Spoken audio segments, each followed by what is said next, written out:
చెరువుగట్టు ఆలయం శ్రీ పార్వతి జడల రామలింగేశ్వర స్వామి పేరుతో అయితే చాలా ప్రసిద్ధి చెందింది. అయితే ఈ చెరువుగట్టు ఆలయం ఇంత ప్రసిద్ధి చెందడానికి గల కారణం ఏంటి? అలాగే ఇక్కడ ఉన్న మూడు గుండ్ల విశిష్టత, అమావాస్య రోజు ఇక్కడికి ప్రజలు అత్యధిక సంఖ్యలో రావడానికి గల కారణం, అలాగే ప్రజలు కింద పాదాల దగ్గర పడుకొని శరీరం మీద ఎందుకు పాదాలను పెట్టుకుంటారు, అసలు ఈ గుండంలో ఎందుకు మునిగి స్నానాలు చేయాలి, ఇలా వీటన్నిటిని గురించి అయితే నేను ఈ వీడియోలో మీకు చెప్పబోతున్నాను. ముందుగా నా వీడియో ఫస్ట్ టైం చూస్తున్న వాళ్ళు సబ్స్క్రైబ్ చేసుకొని ఒక చిన్న లైక్ అయితే ఇచ్చుకోండి. మరి ఇంకెందుకు లేట్ చేయకుండా మ్యాటర్లోకి అయితే వచ్చేద్దామా? అయితే పూర్వం పరశురాముడు శత్రు సంహారం చేస్తాడంట. ఆయన శత్రు సంహారం చేయడం వల్ల చేతులకైతే చాలా రక్త మరకలైతే అంటుకుంటాయి.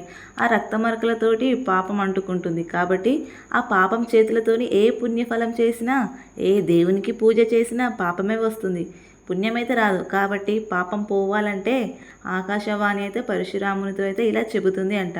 ఓ పరశురామ, నీవు చేసినట్టు సంహారం క్షత్రియ సంహారం. ఈ యొక్క క్షత్రియ సంహారం నుంచి నువ్వు బయటపడాలి అన్నా, ఈ పాపం నుంచి నువ్వు విముక్తి పొందాలి అన్నా 108 లింగాలు ప్రతిష్టాపన చేయాలి. ఇలా ప్రతిష్టాపన చేసిన తర్వాత ఘోరమైన తపస్సు అయితే చేయాలి అని చెప్పిందంట. ఇలా చేసిన తర్వాత నీ చేతికి అంటిన రక్తపు మరకలు అనేవి తొలగిపోయి నీకు విముక్తి అయితే లభిస్తుంది అని ఆకాశవాణి పరశురామునితో అయితే ఇలా చెప్పింది. అప్పుడు ఆకాశవాణి మాటలిన్న పరశురాముడు 108 శివలింగాలను అయితే ప్రతిష్టాపన అయితే చేస్తాడంట. ఆ 108 లింగాలలో చివరిదే ఈ నల్లగొండ జిల్లా నార్కెట్పల్లి మండలం ఎల్లారెడ్డిగూడెంలోని చెరువుగట్టు రామలింగేశ్వర లింగంగా చెబుతారు. ఈ ప్రదేశంలో ఓ గుహలో పరశురాముడైతే ఘోర తపస్సు అయితే చేస్తాడట. తాను ప్రతిష్టాపించిన లింగం కన్నా రోజు రోజుకి శివలింగం పెద్దగా అవుతుంది, కానీ శివుడు మాత్రం ప్రత్యక్షం కావటం లేదంట. దీంతో పరశురాముడికి చాలా కోపం వచ్చి తన దగ్గరున్న గొడ్డలితో గుండు మీద ఒక దెబ్బ అయితే వేస్తాడు. అప్పుడు ఆ గొడ్డలితో కొట్టిన ప్రదేశం నుంచి 3 గుండ్లలాగా ఏర్పడిన ఒక సొరంగంలో నుంచి అయితే శివయ్య అయితే ప్రత్యక్షమవుతాడంట పరశురామునికి. అలా ప్రత్యక్షమై పరశురాముణ్ణి శాంతించమని చెబుతూ ఆయన కోరినట్టే కలియుగాంతం వరకు తాను అక్కడే ఉండి భక్తుల కోరికలు తీరుస్తానంటూ వరమిచ్చాడంట. తర్వాత పరశురాముడైతే ఇక్కడే తపస్సు చేసుకుంటుండిపోయి చివరకు శివైక్యమయ్యాడంట. ఇలా పరశురాముడు కొట్టడం వల్ల అయితే శివలింగం బీటలు వారి వెనుక వైపు నుంచి అయితే జడలు జడలుగా జుట్టున్నట్టయితే కనిపిస్తుందంట. అందుకే ఈయనైతే జడల రామలింగేశ్వర స్వాముడిగా అయితే పిలుస్తున్నారు. ఎలాంటి ఇబ్బందులున్నా, ఎలాంటి ప్రాబ్లమ్స్ ఉన్నా 3 గుండ్ల దగ్గరికి వచ్చి దర్శించుకుంటే అంతా మంచి జరుగుతుంది.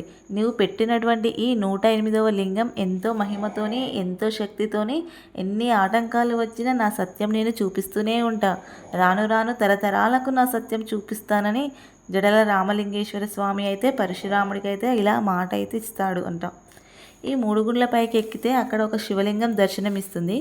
అయితే ఈ రాళ్ళను ఎక్కేదారి కష్టంగా ఉంటుంది. రాయి రాయికి మధ్యలో సందు చాలా ఇరుకుగా ఒక సన్నటి మనిషి అతి కష్టం మీద పడేలాగానే కనిపిస్తుంది. కానీ ఎంత శరీరం ఉన్న వాళ్ళైనా స్వామిని స్మరిస్తూ వెళితే ఇందులోంచి అయితే ఈజీగా అవతలికి చేరుతారు. ఇలా వెళ్ళేదాన్నే సాక్షాత్తు ఆ శివయ్య మహిమ అని అయితే చెబుతుంటారు. ఇక్కడి నుండి కొంచెం పక్కకు వెళ్తే అయితే ఆత్మలింగం, దాని కింద ఎల్లమ్మ తల్లి పుట్ట అయితే ఉంటుంది. ఇంకా కొంచెం ముందుకు వెళ్తే ఎల్లమ్మ తల్లి గుడి, అలాగే హనుమంతుని గుడి కూడా ఉంటుంది. ఈ చెరువుగట్టులో గుండానికి ఉన్న ప్రాముఖ్యత ఏమిటంటే, ఇక్కడున్న గుండంలో స్నానాలు చేసి భక్తులైతే ముడుపులైతే కట్టుకుంటారు. ఫస్ట్ ఇక్కడ స్నానం చేసిన తర్వాత దేవుణ్ణి అయితే దర్శించుకోవడానికి అయితే వెళ్తారు. ఇలా ఈ గుడిలో వెలిసిన స్వామివారి పాదాలకు కూడా ఎంతో విశిష్టత అయితే ఉంది. ఇక్కడ పాదుకలను తలపై పెట్టుకొని స్వామివారి పాదాల చుట్టూ ప్రదక్షిణలు చేసే ఎంతటి అనారోగ్యమైనా ఇట్టే నయమవుతుందని భక్తులైతే బలంగా నమ్ముతారు. ఈ క్షేత్రంలో ప్రతి అమావాస్య ముందు చతుర్దశి రోజున రుద్రహోమం అయితే చేస్తారు. అమావాస్య రోజున స్వామివారికి 1,00,000 పుష్పార్చన నిర్వహిస్తారు. అందుకే అమావాస్యన రోజున ఈ ఆలయ ప్రాంగణంలో నిద్రిస్తే సర్వ పాపాలు, దోషాలు తొలగిపోతాయని భక్తులైతే నమ్ముతారు. ఎస్పెషల్లీ ఇక్కడ అమావాస్య రోజైతే పబ్లిక్ చాలా బాగా వస్తారన్నట్టు. అసలు పడుకోవడానికైనా నించోడానికి ప్లేసే ఉండదన్నమాట. ఇక ఇక్కడ కొండపైన శివుడు ఉంటే కింద పార్వతీదేవి గుడి అయితే ఉంటుంది. ఫస్ట్ మనం ఆ పార్వతీదేవి గుడికి వెళ్ళి అక్కడ పూజ చేసుకుని దర్శనం చేసుకున్నాకనే మనం పైన గుట్ట మీదకి అయితే వెళ్తాము. ఇంత విశిష్టత కలిగిన చెరువుగట్టు శ్రీ పార్వతీ జడల రామలింగేశ్వర స్వామి గుడికి అందరూ వచ్చైతే తప్పకుండా దర్శనం అయితే చేసుకోగలరు. వెహికల్ ఫెసిలిటీ కూడా బాగుంటుంది. మొత్తం గుట్ట మీదకైతే ఆటోలు వచ్చి అయితే దింపుతుంటాయి. మేమైతే ఇక్కడ ఈరోజు నిద్ర చేయడానికి అయితే వచ్చాము. మా ఇంట్లో ఎల్లమ్మ పండుగ అయిపోయినాక అయితే దేవుని దగ్గర అయితే నిద్ర చేయాలి. అలా అనేసి మేమైతే ఫ్యామిలీ మొత్తంతో ఇక్కడ చెరువుగట్టు గుడికి అయితే వచ్చేసాము. మేము వచ్చేసరికి నైట్ అయితే అయ్యింది, అందుకే వీడియో అయితే అంత క్లారిటీగా లేదు. ఫస్ట్ అయితే వచ్చి మేమైతే స్నానాలు చేసాము. ఇవాళ గుండంలో అయితే వాటర్ అయితే ఏమీ లేవు, ఎందుకంటే శివరాత్రికి అయితే అంతా వాడేశారు కాబట్టి కొంచెం క్లీన్ అయితే చేశారు. గుడి కూడా ఇవాళ అయితే చాలా క్లీన్గా ఉంది. మొత్తం వాటర్ అన్నీ తీసేసి అయితే క్లీన్ చేశారు. సైడ్కి నల్లల కింద అయితే మేము స్నానాలు చేసి అయితే పైన దేవుని అయితే దర్శించుకున్నాము. చీకటి అయ్యింది కాబట్టి పైన 3 గుండ్ల మీదకి ఎలా ఎక్కుతామో అనుకున్నాము, కానీ ఎక్కి దేవుణ్ణి అయితే మంచిగా దర్శనం చేసుకొని అయితే కిందికి వచ్చేసాము. చిన్నపిల్లలు కాబట్టి కొంచెం మా పిల్లలైతే భయపడ్డారు. దేవుని దర్శనం అయితే చేసుకున్నాక మేము కిందికి వచ్చి హనుమంతుని కూడా ఇక్కడ ప్రదర్శన చేసి కొబ్బరికాయ కొట్టేసి నెక్స్ట్ అయితే ఇక్కడ ఎల్లమ్మ తల్లి దగ్గరికి అయితే వచ్చాము. ఎల్లమ్మ తల్లి దగ్గర కూడా అయితే ప్రదర్శన చేసి ఇక్కడ బోనాలు పెట్టే వాళ్ళు కూడా బోనాలు అయితే పెట్టేస్తున్నారు. ఇక్కడ మేము వచ్చేసి అయితే కొబ్బరికాయ కొడుతున్నాను ఎల్లమ్మ తల్లి దగ్గర అయితే. అసలు ఈ గుడి దగ్గరికి వస్తే అయితే ఎంతో సంతోషంగా ఉంటుంది. ఇంకా ఇవాళ కొంచెం పబ్లిక్ తక్కువ ఉన్నారు, కానీ మండే అయినా ఫ్రైడే అయినా అమావాస్య రోజు అయితే ఇంకా చెప్పక్కర్లేదు, పబ్లిక్ అయితే ఫుల్గా ఉంటారు. ఇక్కడ ఎల్లమ్మ తల్లి దగ్గర అయితే ముడుపులు కూడా కట్టారు చూడండి. ఇక్కడ ఎల్లమ్మ తల్లి దగ్గర అయితే కొబ్బరికాయ కొట్టడం కంప్లీట్ అయ్యాక నెక్స్ట్ అయితే ఇక్కడ పాదాల దగ్గరికి అయితే వచ్చాము. నార్మల్గా అయితే ఇక్కడ పబ్లిక్ ఉన్నప్పుడు అయితే బాగా జనాలు అయితే ఇక్కడ పడుకొని మీద ఈ పాదాలను అయితే పెట్టుకుంటారు. వాళ్ళైతే బాగా నమ్ముతుంటారు. ఇలాంటివి చెప్పాను కదా స్టోరీ అంతా. ఇలా ఇవాళ అయితే పబ్లిక్ ఎక్కువగా లేరు కాబట్టి అలా అయితే ఎవరు లేరు. మేమైతే ఇక్కడ పాదాల చుట్టూ అయితే ప్రదర్శనలు అయితే చేస్తున్నాము. మేము ప్రదర్శనలు చేస్తుంటే ఇక్కడ మా పిల్లలు అయితే చూడండి, వాళ్ళైతే బాగా ఆడుకుంటున్నారు, రన్నింగే చేస్తున్నారు అన్నమాట.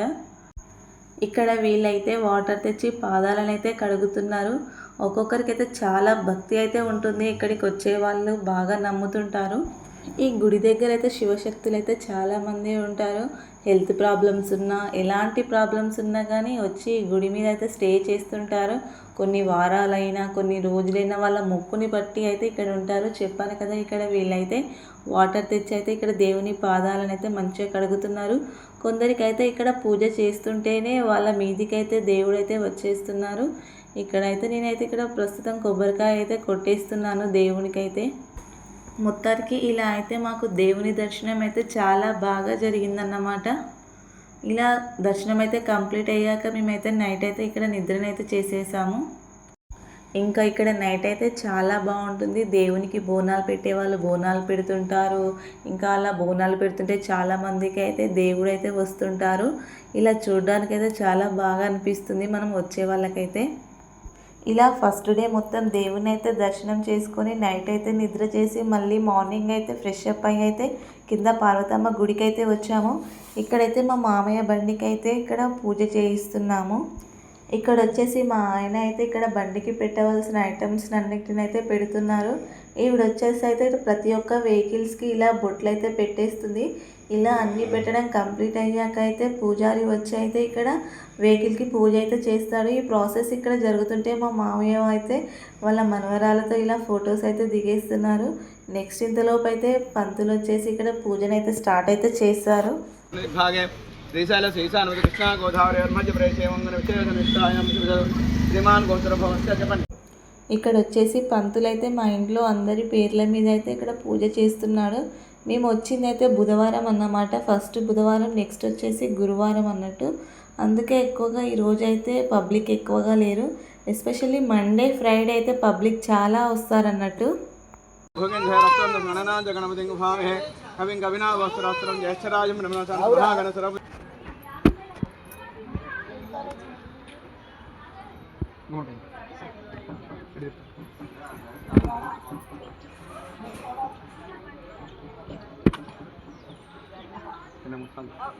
घोरेभ्यः घोरघोरधरेभ्यः सर्वेभ्यः सर्वेभ्यः हिरण्यमात्रं मधुमृं दधातुभ्यो यजमानस्तेजो दधाति हाथ बिल किंद वेయండి కొట్టిన ముందు కొట్టండి యా పలాని వరకు వచ్చి వర్షం అమృతమే శోభం భరత రెండు ముక్కలు చేయండి అది పసుపు ఉంది అడుగు గుమ్మడికాయలు పసుపు దొరుకుతుంది బాబు నిమ్మకాయలు తీసుకున్న టైంకి నిమ్మకాయలు పెట్టండి. ఇలా బండి పూజ మొత్తం కంప్లీట్ అయ్యాక నెక్స్ట్ అయితే పార్వతమ్మ గుడిలోకి అయితే వెళ్తున్నాము.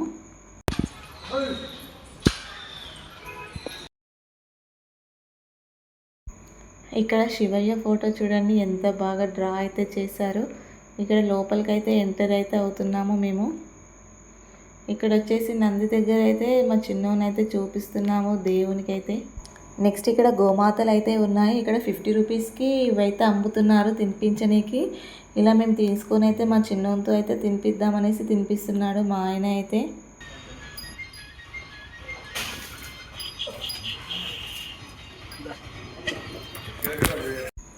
ఇక్కడే అన్నమాట పార్వతీదేవికి కొబ్బరికాయలు అయితే కొట్టేది. ఇక్కడ నేనైతే అగరబత్తులు ముట్టించేసి కొబ్బరికాయ అయితే కొట్టాను.